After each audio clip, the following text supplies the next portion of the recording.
Hello, welcome to Skill Booster by Fariha Salahuddin. Today, we are going to discuss a very important topic.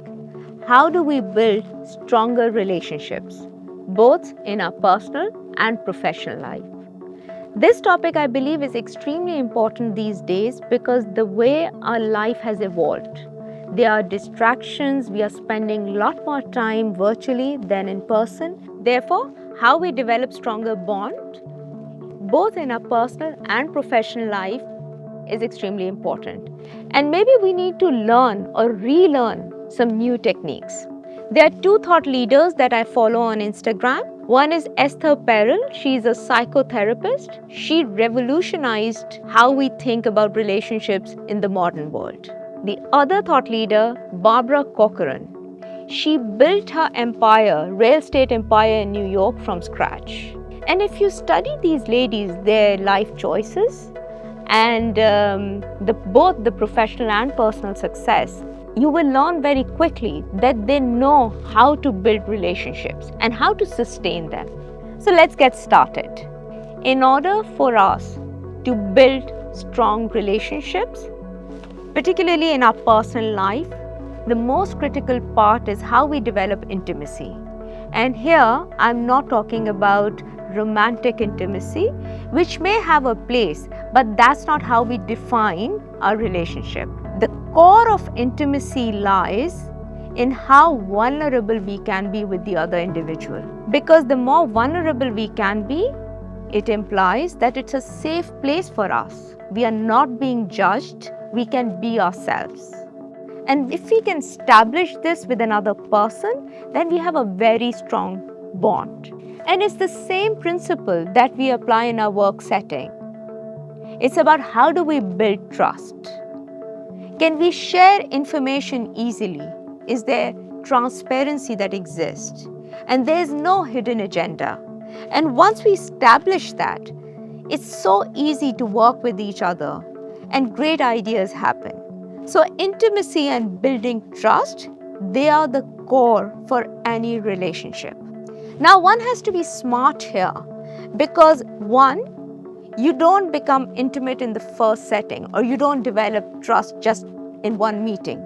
It takes a while because we need data points and it is built slowly and gradually. The second important thing is that while being vulnerable is extremely important, but we need to be very, very careful.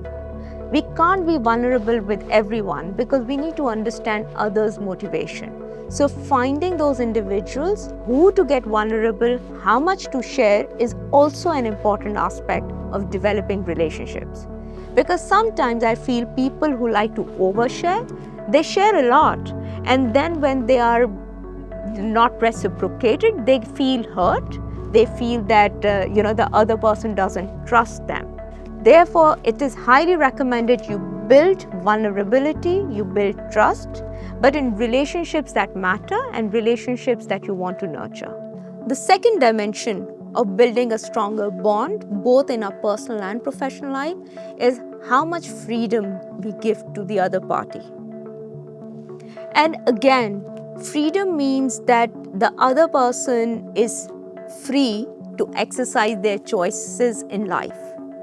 Because the underlying reason we allow freedom because we trust the other person.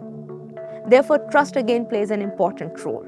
And again, I have noticed sometimes that people, they become very insecure and they want to be close to the other individual, both in think of a personal situation or a professional setting.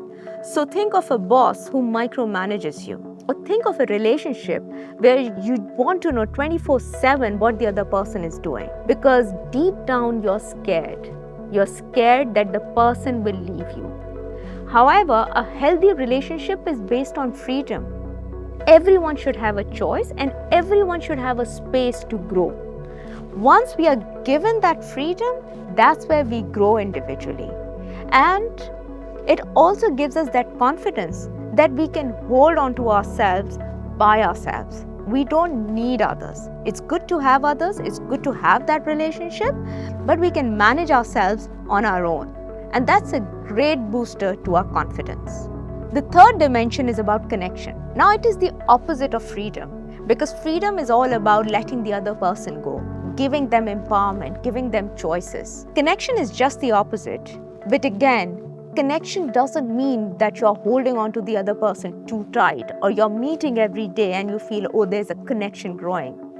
Connection means dependability. You know that the other person will be there when you need it the most. So vulnerability, freedom, and connection. There are 3 dimensions of building a stronger relationship with anyone.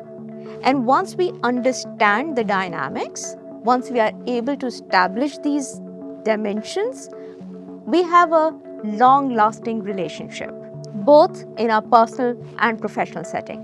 To sum it up, in order to build a stronger relationship, we need all 3 ingredients. Vulnerability, because it allows us to express ourselves and to be accepted as who we are, without the fear of being judged. Then we need freedom, because it allows self-growth. And finally, we need connection, because it gives us that comfort and that stability that we all crave. I recommend 2 books. Number 1, The Speed of Trust by Stephen Covey. It's an old book, but very effective and very nicely written. And number 2, Mating in Captivity by Esther Perel. She talks about relationship in modern day, because it is a bit complicated than what it used to be. If you like this video, please subscribe and share with people who may find it useful. Thank you for joining Skill Booster by Fariha Salahuddin.